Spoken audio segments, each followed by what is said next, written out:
الحمد لله نحمده ونستعينه ونستغفره.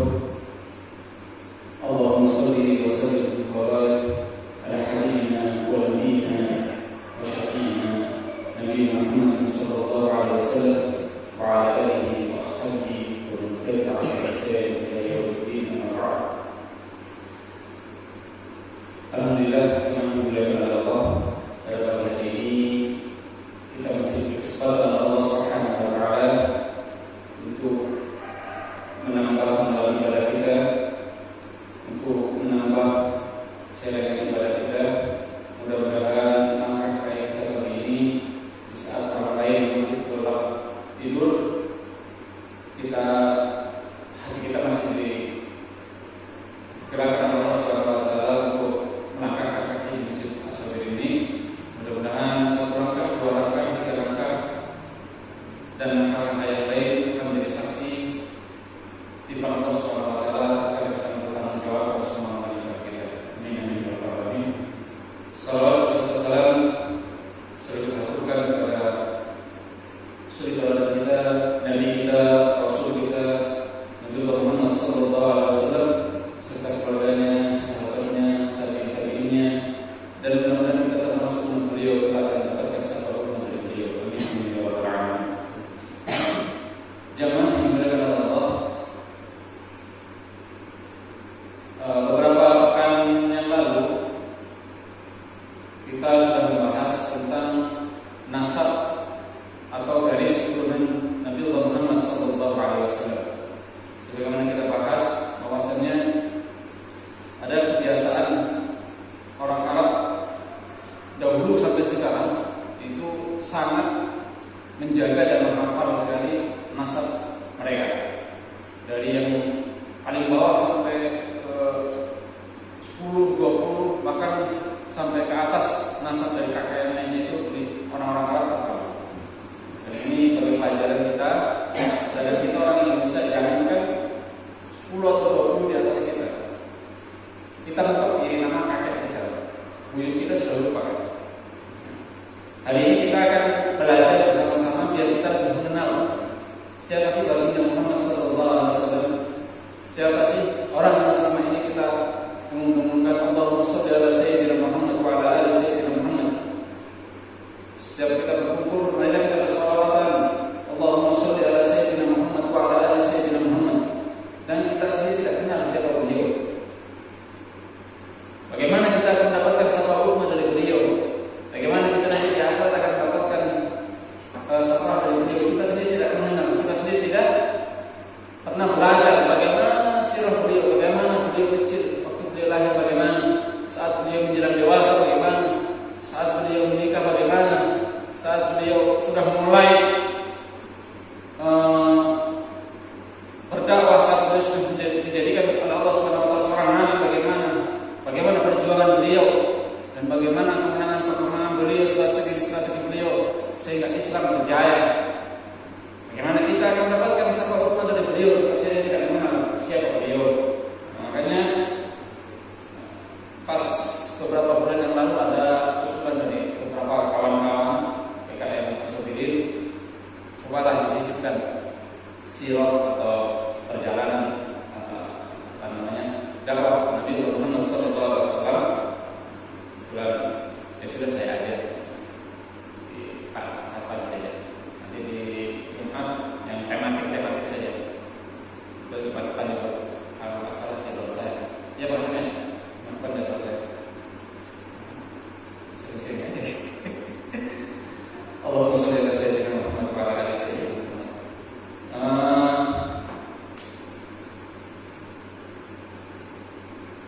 Al-Maulid atau tempat dan kapan di mana Nabi Muhammad SAW dilahirkan. Wulida Sayyidul Mursalin di Syah Bani Hashim di Makkah fi Sabihati Yaum Itsnain at-Tasi min Syahr Rabiul Awwal. Nabi Muhammad SAW dilahirkan di Syah atau kabilah Bani Hashim. Seperti kita ketahui bahwasanya kaum Quraisy itu mempunyai kabilah-kabilah sendiri. Ada kabilah Bani Hashim, ada kabilah Bani ini, adalah kabilah Bani ini. Tapi kalau kita orang Indonesia ya, Indonesia, suku Jawa, suku Sunda, nanti di Jawa sendiri ada pembagian Jawa Ngapak, Jawa ini, di Sunda sendiri ada bagian-bagian. Nah, gitu. Jadi Nabi Muhammad SAW dilahirkan di Syam atau kabilah Bani Hashim. Seperti kita ketahui, Hashim itu adalah kakek beliau yang ke Muhammad ibni Abdullah ibni Abdul Muttalib ibni Hashim. Berarti buyut beliau Muhammad ibni Abdullah ibni Abdul Muttalib ibni Hashim, buyut beliau, kakeknya kakek. Wulida Sayyidul Mursalin di Syab Bani Hashim di Makkah, di Makkah. Di Al-Quran ada juga kalimat Bakkah, di Bakkah Mubarakah, Bakkah atau Makkah. Di Makkah, fi sabihat yaumil Itsnain, di pagi hari, di hari Senin, atas Syahratul Awal. Nah, di sini perlu digarisbawahi. Ada beberapa para ahli tarikh, para sejarawan berbeda pendapat. Ada yang mengatakan tanggal 9 Rabiul Awal, ada yang mengatakan tanggal 12 Rabiul Awal. Di beberapa buku sirah mengatakan tanggal 12 Rabiul Awal. Salah satunya kalau masalah di Nurul Yakin itu tanggal 12 Rabiul Awal. Jadi ada yang mengatakan 9 Rabiul Awal, ada yang mengatakan 12 Rabiul Awal. Perbedaan pendapat tanggal ini. Tidak, kita tidak mempermasalahkan ini. Jangankan tanggal kelahiran Nabi, tanggal kelahiran saya aja banyak yang berbeda pendapat. Kita sering lahir kapan, di KTP kapan, ya kan? Banyak dimudahkan. Saya sendiri nggak jauh-jauh. Saya lahir 20 November 1982. Di KTP tertulis 20 Maret 1983. Karena pas bapak saya buat buat akte, ingatnya 20 Maret 83. Jadi terjadi perbedaan pendapat antara ibu saya dengan bapak saya. Kalau saya nanya, kata bapak saya 20 Maret 83, kata ibu 20 November 82. KTP dengan akte, tapi yang benar ibu saya, yang komplit. Bapak pas buat akte lupa. Nah, itu nggak usah jauh-jauh. Saya sendiri beda antara kelahiran dengan KTP, itu beda. Dimudahkan sedikit. Jadi saya beruntung agak dimudahkan 4 bulan. Jadi begitu. Dan saya kira banyak di antara teman-teman yang apalagi orang dulu kan di atasnya saya, mungkin ibu bapaknya saya. Kalau yang generasi saya masih banyak yang ingat lahirnya tahun kapan. Generasi di atas saya besar di besar di Mangkak, di Bangka, Kemang. Jadi orang kalau lahir, kamu lahir kapan? Dulu waktu Cilandak meledak. Kan kemarin ini Cilandak pernah meledak tuh, kalau masa tahun 84-an ya. Sekitar 84 ya. Nah, sekitar 82-84. Orang dulu kan begitu. Kamu lahir kapan? Lahir pas waktu Merapi erupsi. Nah, seperti itu. Kalau orang dulu, kalau orang kita sekarang sudah tertata dengan baik. Nah, begitu juga para ahli tarikh banyak berbeda pendapat. Sebenarnya nanti lahir tanggal berapa? Ada yang mengatakan tanggal 9, ada yang mengatakan tanggal 12. Kita tidak mempermasalahkan itu. Fi sabihatil yaumil Itsnain atas Syahratul Awal di awali min hadisatil fil, yaitu pada tahun-tahun pertama terjadinya hadisatil fil, tahun gajah. Nah, nanti apa itu hadisatul fil, apa itu tahun gajah, nanti kita bahas terpisah nanti saat kita membahas surat Al-Fil. Itu alam tara kaifa fa'ala rabbuka bi ashabil fil. Bagaimana terjadinya secara detail hadisatul fil itu seperti apa, tahun gajah seperti apa, dan kenapa dikatakan tahun gajah. Kita mungkin pas di malam Ahad, pas malam Jumat, pas tematik, nah itu bisa kita. Jumat besok mudah-mudahan saya bahas hadisatul fil, tafsir surat Al-Fil, biar nyambung. Jadi Nabi SAW melahirkan pas di awal-awal terjadinya tahun gajah.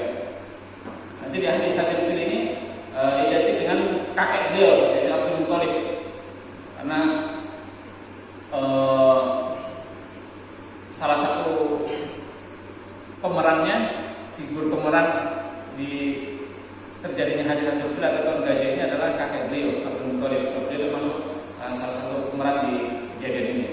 Jadi kita bahas insyaallah Jumat ini.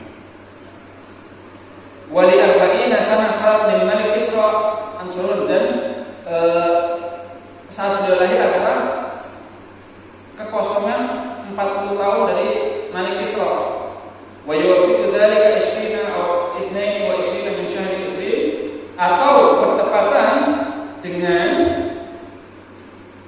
20 atau 22. Nah, di tahun di tahun Masehinya pun berbeda pendapat di sini. Atau di tahun 20 atau 22 dari bulan April tahun 571 Masehi, sebagaimana ditahqiqkan atau digunakan oleh seorang ahli tarikh yaitu Muhammad Sulaiman Al-Mansuri rahimahullah. Dan diriwayatkan waruya Ibnu Sa'ad anna Umar Rasulullah sallallahu alaihi wasallam qalat, ibunya Rasulullah sallallahu alaihi wasallam berkata, saat lama waladuhu kharaja min farji nur al-qa'at lahu qusur Syam.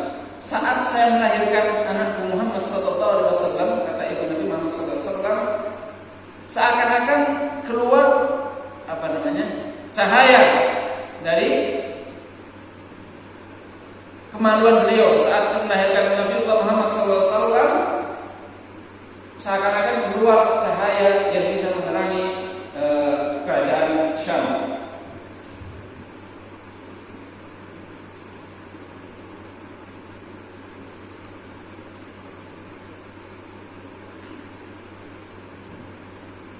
Nah, walamma waladatu ummuhu arsalat ila jaddihi Abdul Muthalib tubashshiruhu bihafidhi.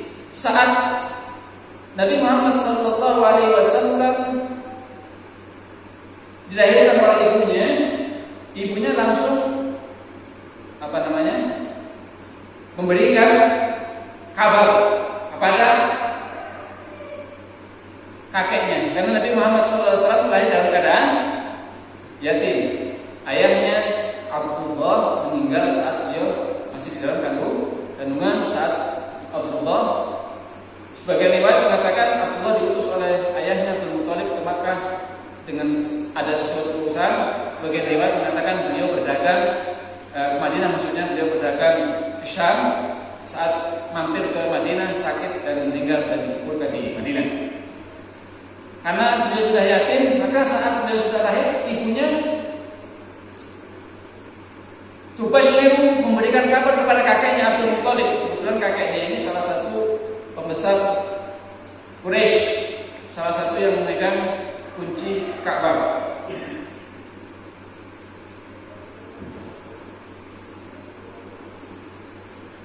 Tubasyiru bihafidhi faja'a mustabsyirun wa dakhala bil Ka'bah. Kemudian Abdul Muthalib membawa Nabi Muhammad sallallahu alaihi wasallam masuk ke dalam Ka'bah. Wa da'allahu wa syakara. Beliau berdoa kepada Allah dan bersyukur kepada Allah Subhanahu wa taala. Wa ikhtara ismu Muhammad. Dan yang memberikan nama Muhammad adalah kakeknya Abdul Muthalib. Jadi setelah Nabi Muhammad sallallahu alaihi wasallam lahir, ibunya memberikan kabar kepada kakeknya Abdul Muthalib. Kemudian saking bergembiranya, karena perlu digarisbawahi, Abdul Muthalib itu mempunyai anak banyak. Laki-lakinya kurang lebih ada yang mengatakan 10, ada yang mengatakan 11, ada yang mengatakan 13. Perempuannya kurang lebih ada 6 atau 7. Jadi banyak dari beberapa istri. Nah, ayahnya Nabi Muhammad SAW Abdullah adalah anak kesayangan Abdul Muthalib. Boleh dibilang anak yang paling ganteng di antara anak-anak Abdul Muthalib, anak yang paling sempurna secara fisik, anak yang paling sempurna secara adab, anak yang paling sempurna secara akhlak, itu adalah Abdullah. Dari antara anak-anaknya Abdul Muthalib. Anaknya Abdul Muthalib banyak, di antaranya adalah Abdullah, pamannya Abu Thalib, termasuk Abu Lahab, pamannya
sudah ada, namanya adalah Ahmad. Tapi karena apa? Di dalam buku lain tertulis wa hadzal ism lam yakun ma'rufan fil Arab, dan nama ini, nama Muhammad kala itu saat Nabi Muhammad SAW lahir itu nama yang tidak masyhur, nama yang tidak biasa di kalangan itu waktu itu. Wa hadzal ism lam yakun ma'rufan fil Arab. Nama Muhammad waktu Muhammad sallallahu alaihi wasallam, Nabi Muhammad sallallahu alaihi wasallam lahir, diberi nama Muhammad oleh kakeknya Abdul Muthalib, itu adalah nama yang tidak terlalu masyhur atau tidak terlalu terkenal di kalangan Quraisy pada zamannya. Wa qatanahu yawm as-sabi kama kana al-Arab yaf'alun. Kemudian kakeknya mengkhitan Nabi Muhammad SAW di hari ke-7. Kama kana al-Arab yaf'alun, sebagaimana orang-orang Arab pada zaman itu melakukannya. Jadi pada zaman itu mengkhitan bayi biasanya pada hari ke-7. Belum ada, Allah alam, sudah ada syariat akikah atau tidak? Apakah syariat akikah itu syariatnya Nabi Muhammad baru apa melanjutkan syariatnya Nabi-Nabi terdahulu? Kalau khitan ini kan syariat Nabi terdahulu dilanjutkan oleh syariat Nabi Muhammad SAW. Jadi kalau di khitan, Nabi Muhammad dikhitan oleh kakeknya itu hari ke-7. Jadi kalau tahun sekarang ini kalau anak-anak bayi kita dikhitan lebih kecil itu lebih bagus, lebih enak. Kalau di tempat Sasubi masih khitan bayi di Bogor. Ada amalan yang ada sebagian ya di Bogor, Sukabumi sebagian kecil-kecil. Tapi sekarang sudah langka juga. Sekarang rata-rata SD ya khitannya. SD. Kalau di daerah ada SMP SMA, kalau di daerah udah pakai kampak kalau SMP SMA.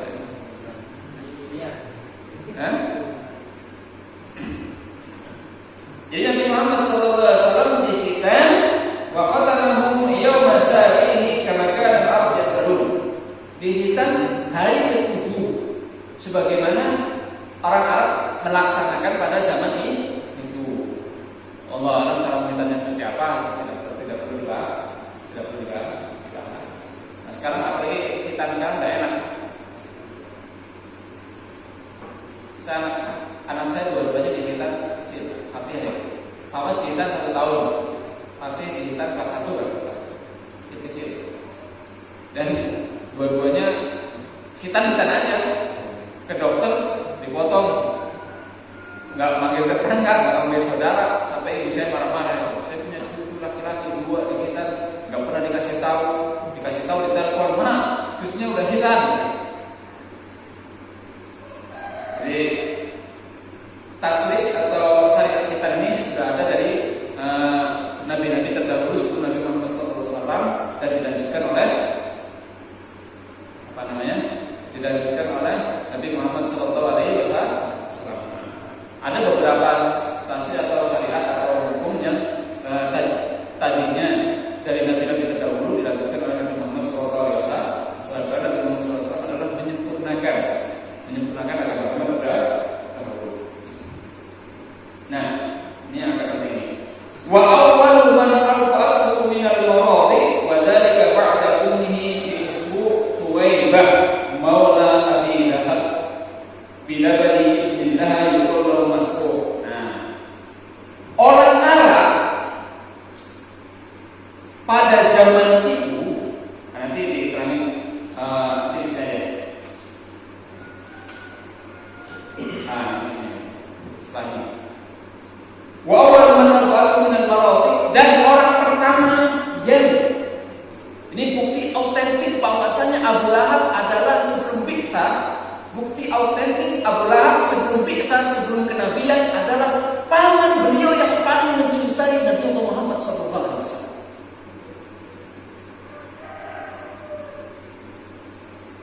Itulah keegoan setelah keegoan setelah kenabian lah yang menjadikan Abu Lahab menjadi orang pertama yang memusuhi ponakan Nabi. Bukti autentik bahwasanya Abu Lahab adalah sebelum kenabian, sebelum Nabi diangkat menjadi Nabi, adalah paman yang paling menyayang selain Abu Thalib. Wa awwalu man aqta'ahu min al-baradhi, dan orang pertama yang menyusui Nabi Muhammad SAW setelah ibunya, disusui oleh ibunya dulu seminggu di Usfu, Thuwaibah maula Abi Lahab.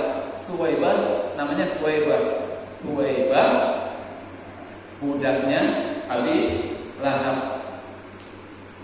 Ibnillah yuqalu Masruh. Budak itu punya anak lagi menyusui namanya Masruh. Yang pertama kali menyusui Nabi Muhammad SAW setelah ibunya adalah budaknya Nabi Abi Lahab. Ini bukti autentik bahwasanya Abu Lahab itu paman yang paling menyayangi beliau sebelum kita, sebelum kenabian.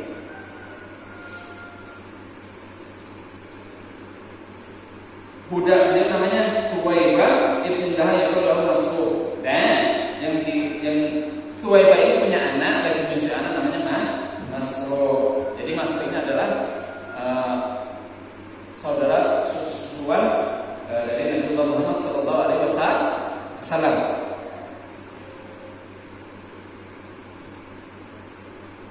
Zaman dulu itu anak itu disusukan kepada orang lain, nanti ada selain ini. Lalu kami garis bawahi, hati-hati, pernah kami sampaikan ulang ya. Hati-hati kalau menyusui anak orang lain.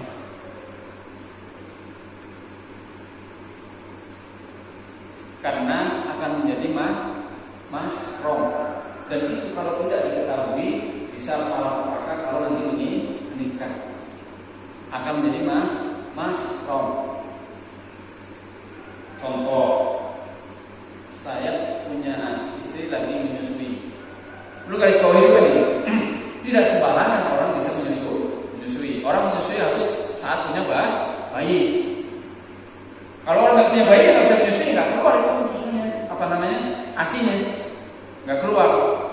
Jadi orang menyusui itu dalam tanda kutip di garis bawahi saat dia lagi menyusui. Makanya di buku beberapa ilmu tanah itu dikatakan contohnya buku ini disusui oleh Thuwaibah maula Abi Lahab, disusui oleh Thuwaibah budaknya Abi Lahab saat si budak sedang menyusui anaknya namanya Masruh. Jadi kalau orang menyusui otomatis dia lagi punya bayi. Perlu kita garis bawahi, hati-hati, jangan sembarangan menyusukan anak kita kepada orang, karena akan menjadi saudara sesusuan. Kalau saudara sesusuan, otomatis mahram. Kenapa mahram? Karena darahnya sama, susunya sama. Susu yang mengalir di dalam tubuhnya itu menjadi darah dan sama. Contoh, saya punya istri lagi menyusui. Anak saya laki-laki. Ustaz Anwar punya anak bayi perempuan juga. Istrinya Ustaz Anwar lagi ke pasar. Anaknya nangis terus. Kalau sekarang kan ada formula susu sapi. Dulu kan tidak ada. Anak Ustaz Anwar nangis terus. Mungkin istrinya Ustaz Anwar lagi di pasar membeli sesuatu lama. Tiba-tiba anaknya Ustaz Anwar perempuan nangis terus. Saya berinisiatif, Ustaz anaknya kenapa? Nggak tahu nih nangis mulu. Udah sini susuin ke istri saya aja. Kebetulan anaknya sudah tidur. Yang beda sama saya, disusuin ke istri saya. Secara otomatis anaknya Ustaz Anwar dengan anak saya adalah saudara sesusuan. Itu mahram. Artinya mahram itu apa? Saudara yang tidak boleh dinikahkan.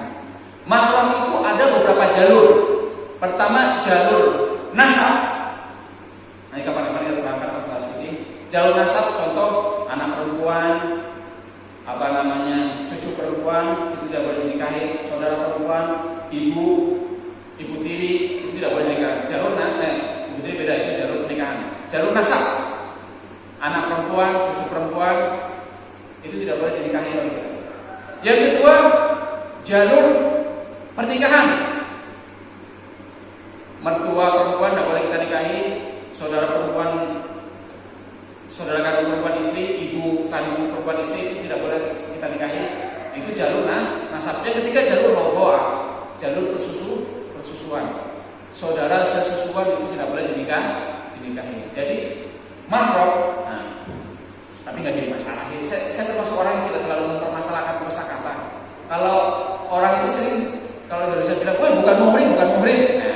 Bukan muhrim. Itu sebenarnya secara tata bahasa itu salah. Muhrim itu artinya orang yang sedang ihram, orang yang sedang haji atau umroh di Mekah lagi pakai baju ihram, itu namanya muhrim. Tapi yang dimaksud muhrim kalau orang Indonesia bilang adalah saudara yang tidak boleh dinikahi, sebenarnya mahram bahasanya. Tapi orang kita bilang muhrim. Nggak apa-apa lah, yang penting tujuannya itu. Tapi kalau bisa kita benarkan ya tidak masalah. Yang benar adalah mahram. Kalau mahram itu artinya saudara yang tidak boleh dinikahi. Jadi beberapa jalur. Tadi kita terangkan jalur mahram itu ada 3. Jalur nasab, contoh anak perempuan tidak boleh kita nikahi, cucu perempuan tidak boleh kita nikahi, keponakan perempuan tidak boleh kita nikahi, ibu kita tidak boleh kita nikahi. Yang kedua, jalur pernikahan. Jalur pernikahan, kita punya ayah punya ibu tiri, ayah punya istri muda atau apa, ibu tiri kita tidak boleh kita nikahi, mertua kita tidak boleh kita nikahi, saudara kandung perempuan istri kita tidak boleh kita nikahi, bibi kandung perempuan istri kita tidak boleh nikahi. Itu jalur pernikahan. Yang ketiga, jalur rodho'ah, jalur persusuan. Jadi perlu, kalau sekarang tidak terlalu. Kalau sekarang zaman saya masih kecil atau di atas di atas generasi saya, kadang masih sering orang lagi menyusui, ini belum susui bareng nih, Rawel. Kalau sekarang udah jarang karena sudah ada formula. Kalau dulu kita saudara sesusuan kita dengan manusia, zaman sekarang anak kita saudara sesusuan dengan sapi. Jadi anak kita nggak boleh kawin dengan sapi. Kenapa? Karena saudara sesusuan. Anak kita nggak boleh kawin dengan sapi karena saudara sesusuan. Jadi kalau dulu saudara sesusuannya adalah sesama manusia, sekarang zaman sekarang saudara sesusuannya dengan sapi. Nah begitu, saudara sesusuan hati-hati. Tapi satu dua masih ada sekarang kan ikut menyusui.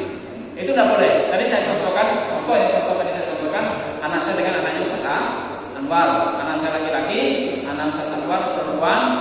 Baik anak saya yang menyusui ke istri Ustaz Anwar ataupun anak Ustaz Anwar menyusui ke istri saya, itu maka anak kita itu akan menjadi anak sesuatu itu mahram, tidak boleh dinikahi. Nah, yang jadi kelemahan kita orang Indonesia adalah tidak mengetahui seperti ini. Kadang lupa, nanti sudah gede, ternyata menikah itu bahaya.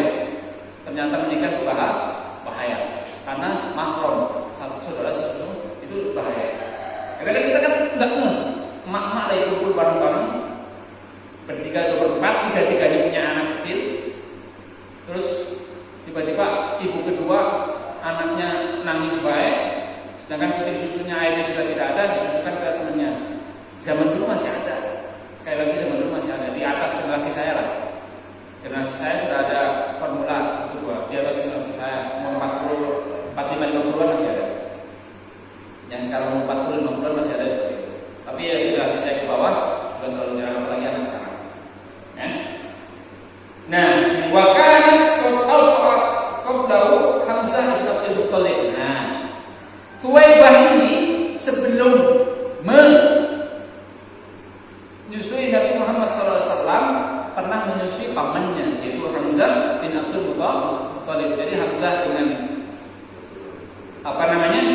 Nabi Muhammad SAW dengan Hamzah ini punya dua jalur kerabatan. Pertama, jalur nasab, beliau adalah paman Nabi. Yang kedua, jalur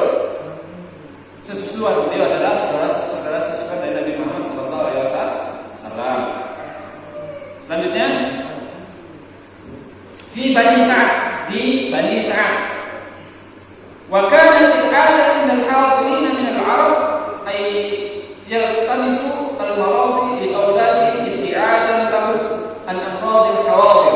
Nah, ini kenapa sih orang Arab itu dulu suka menyusukan atau menitipkan anaknya?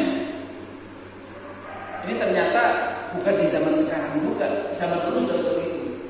Pertama, wa kana al-'ada 'inda al-hadirin min al-'arab, adat orang Arab pada waktu itu adalah menyerahkan anaknya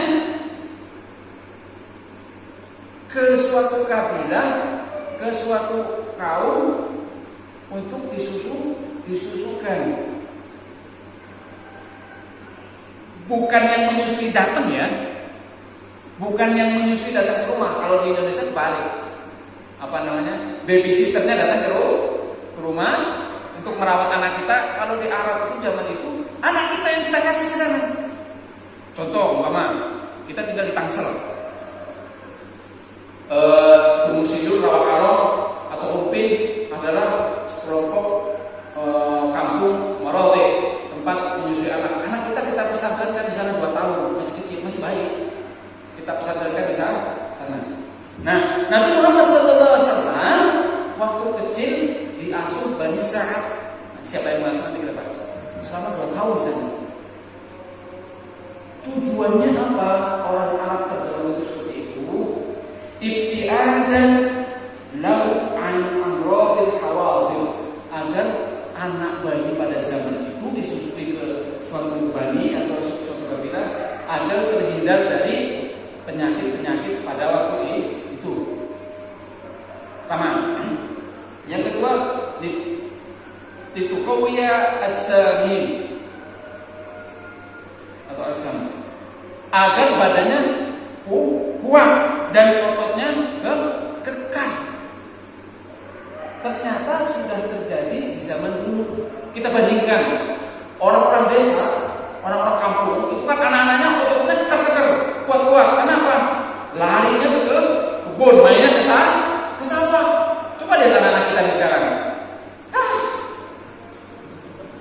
Baru lari bentar aja udah ngos-ngosan. Tapi coba orang-orang kampung sana, di pedalaman Baduy, pedalaman Jawa atau pedalaman Papua, itu anak-anaknya kekar-kekar.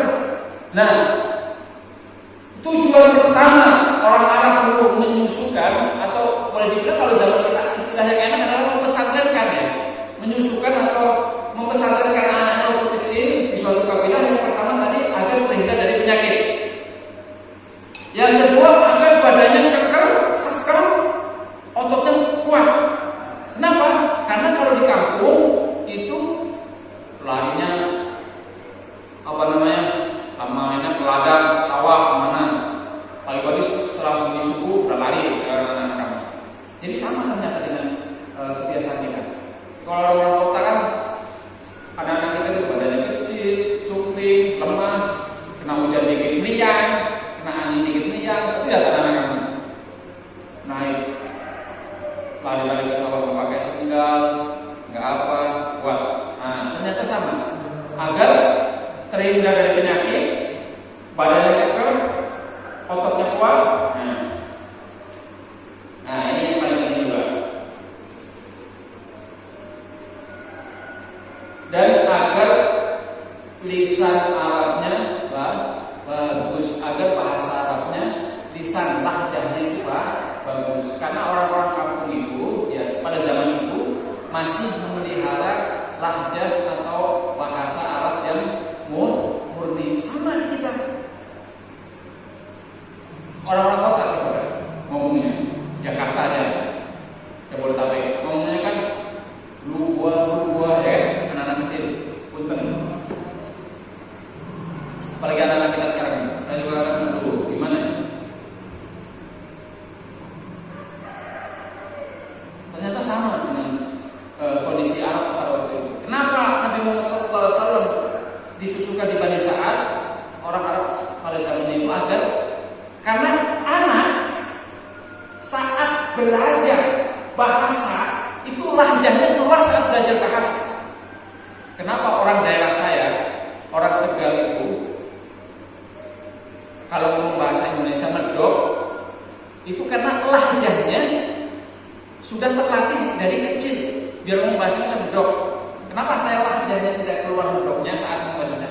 saya besar di Bangka di Kemang. Saya besar di sana. Tapi kalau orang asli Tegal itu ngomong bahasa Indonesia itu lahjanya nggak akan bisa keluar. Apa namanya? Dialek ya? Dialek bahasanya nggak akan bisa keluar. Orang Sunda dialek ngomong bahasa Indonesia itu, orang Batak dia ngomong bahasa Indonesia itu kelihatan dia orang Batak. Orang Aceh dia ngomong bahasa Indonesia orang kelihatan. Orang Papua dia ngomong karena dialeknya lahjanya. Nah, itu penting dalam belajar bahasa. Nah, Nabi Muhammad SAW di Bani Sa'ad pertama tujuannya agar terhindar dari penyakit, yang kedua agar badannya kekar, ototnya kuat, yang ketiga, yang keempat agar lahjahnya itu lahjah murni orang Arab, murni lahjah dialeknya itu murni, tidak tercampur. Karena kalau di kota itu sudah tercampur. Nah, contoh anak-anak kita nih, bukan hanya tercampur anak-anak kita nih. Kadang dulu sini isi bodi data keluar semua anak. Bukan orang tua, anak 6 tahun, 7 tahun, ngomongnya angin, isi berbeda keluar semua. Bahkan sekarang di kampung-kampung pun sudah seperti ini. Jadi dulu itu orang-orang itu mengungsikan anaknya untuk disusukan kepada orang-orang kampung itu agar lahjahnya, dialeknya itu, karena bahaya kalau dialek itu akan terpola saat dia belajar ngomong. Karena itu lagi orang Batak, orang Papua, orang Aceh, orang Jawa, orang Sunda biar ngomong bahasa Indonesia pun lahjah itu tidak akan bisa dibohongi. Nabi Muhammad SAW disusukan ke Bani Sa'ad agar lahjah itu terjaga.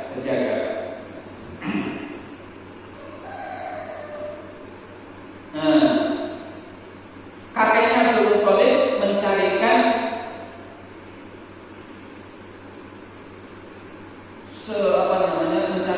ibu susuan untuk Nabi Muhammad SAW. Wassallallahu imra'an min Bani Sa'ad ibn Bakar.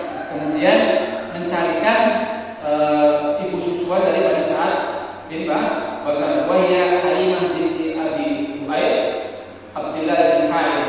Nah, orang kedua yang menyusukan Nabi setelah ibunya yang pertama tadi saya ibunya Huwaibah, budaknya adalah tahap yang kedua Halimah. Namanya Halimah. Kalau kita dulu kecil sering dibilangin sama guru kita, siapa yang menyusui baginda Nabi Muhammad SAW? Halimah Sa'diyah. Kurang tahu saya akan Sa'diyah dari mana. Kalau di buku tarikh itu namanya Halimah saja. Halimah dari Bani Sa'ad, Halimah binti Abi Huaid Abdullah bin Harith dari Bani Sa'ad. Wa zawjuha Al-Harith bin Abdul Is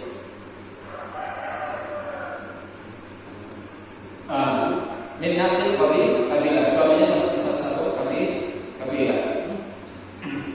Ya.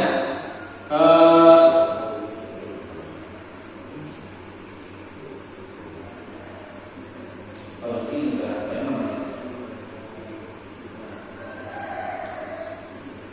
Lanjut apa udah nih Pak?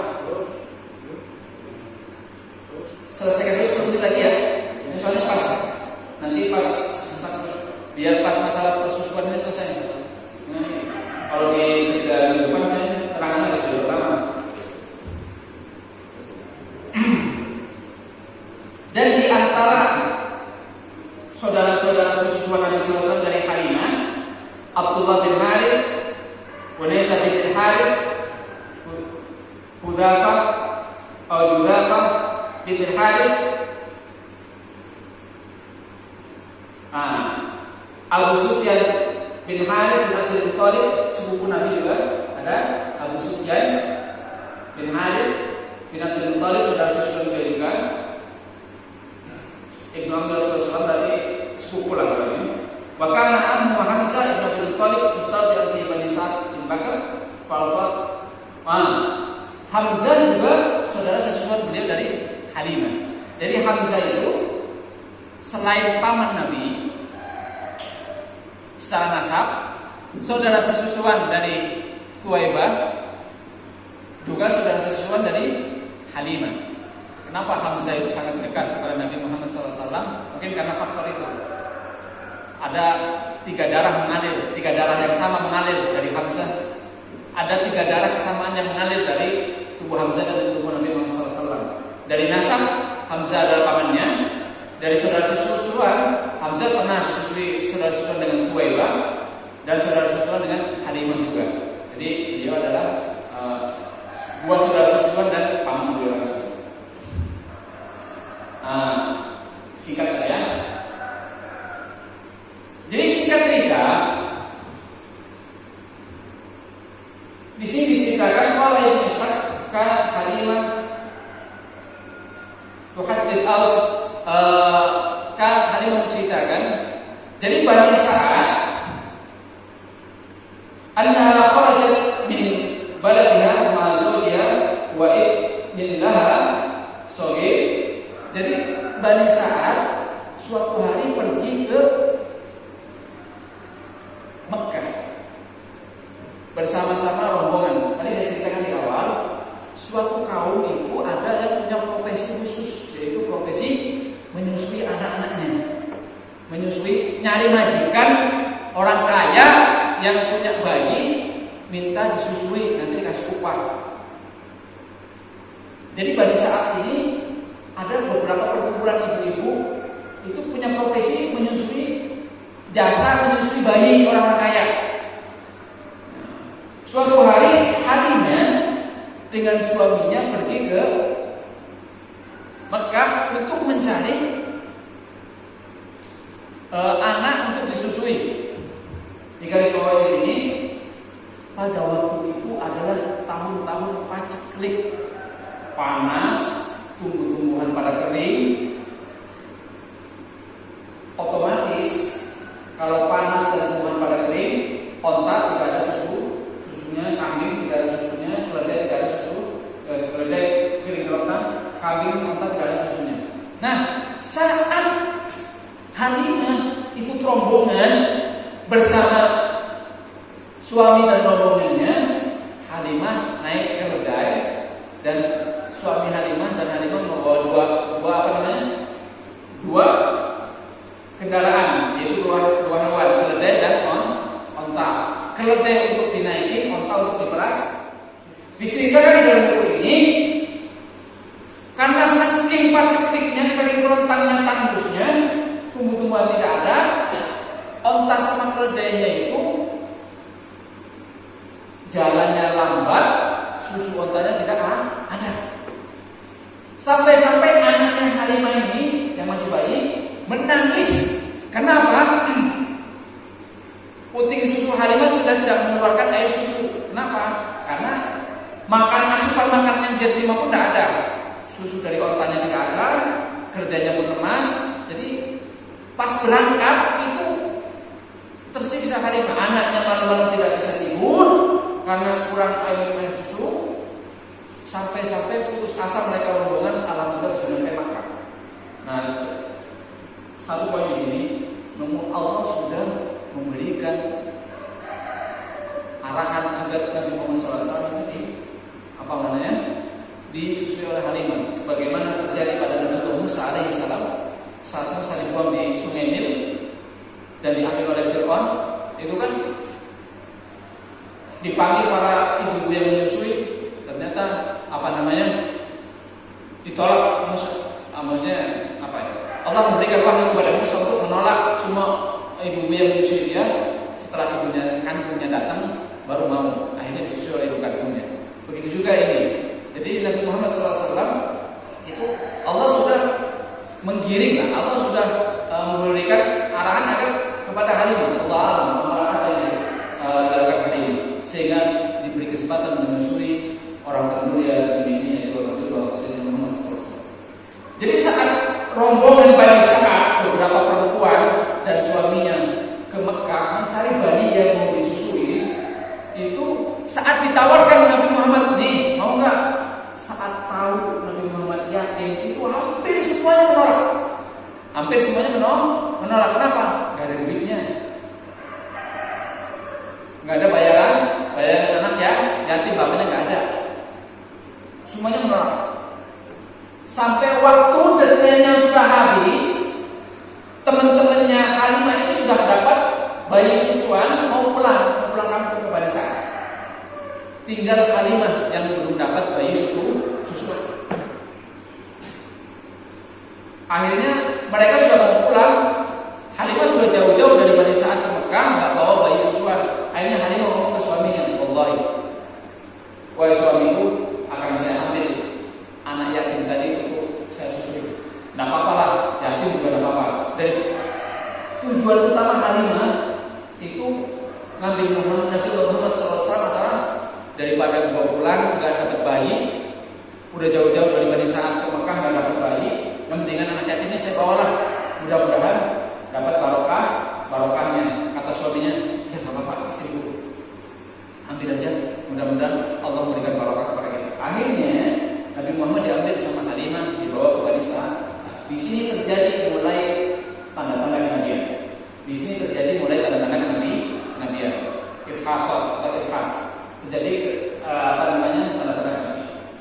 Tadi kita ceritakan saat Halimah datang dari Bani Sa'ad ke Mekah, itu ontanya nggak ada susunya, puting Halimah pun kosong, keledainya pun lemes.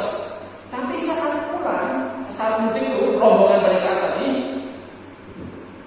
keledai yang ditumpangi Halimah itu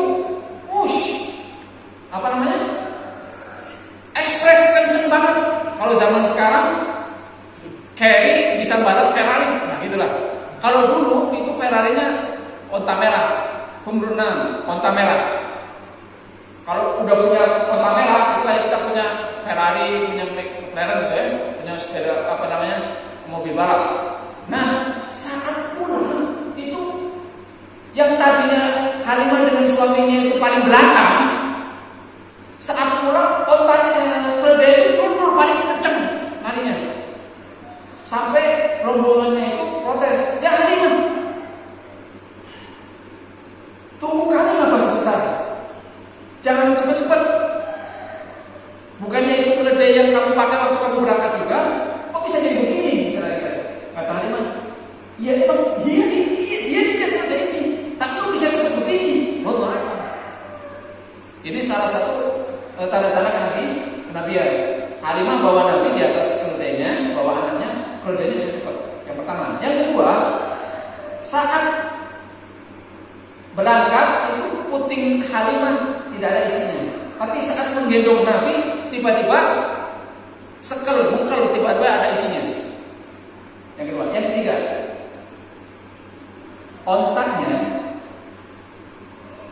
ontaknya saat berangkat itu kosong susunya.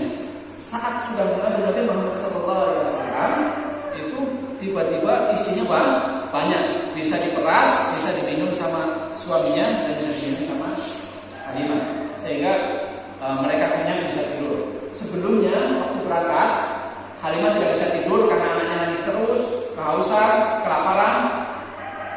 Saat sudah bawa Nabi Muhammad SAW, mereka bisa merasakan nyenyaknya tidur. Itu pertama mereka bisa merasakan nyenyaknya tidur dari berangkat sampai pulang.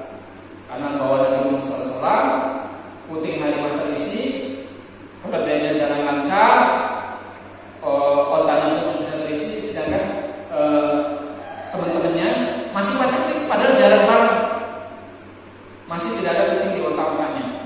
Nah itu sampai pulang yang saat ditinggal kambing, Halimah itu punya kambing di rumah, itu karena masih pacak-pacak, kurus-kurus, susunya tidak ada. Nah, saat pulang tiba-tiba kambingnya susunya mengkel, ada, bisa diperas, dan sampai para Bani Sa'ad yang lain bilang ke para penggembalanya, "Kalian gimana sih menggembala kambing? Kok kambingnya Halimah bisa gemuk-gemuk, susunya banyak, kambing kalian tidak ada? Coba ikutin kemana dia menggembala, ikutin." Diikuti, tapi tetap saja kambing mereka kurus-kurus, tidak ada susunya. Kambingnya Halimah gemuk, susunya lancar. Ini salah satu ciri-ciri kenabian. Irhas. Tanda-tanda salah satu ciri-ciri kenabian atau khas yang diberikan oleh Allah SWT saat Nabi kecil adalah ini. Itu saja. Mudah-mudahan dari sini bisa kita ambil kesimpulan, bisa kita ambil tarik pendidikan yang paling ya, pendidikan yang kita mendidik anak kita itu dari kecil, dari makanannya kita atur, cara ngomongnya kita atur, pergaulannya kita atur. Makanya kalau kita punya anak, kalau mau mengambil babysitter atau mengambil pengasuh, dipilah dan dipilih.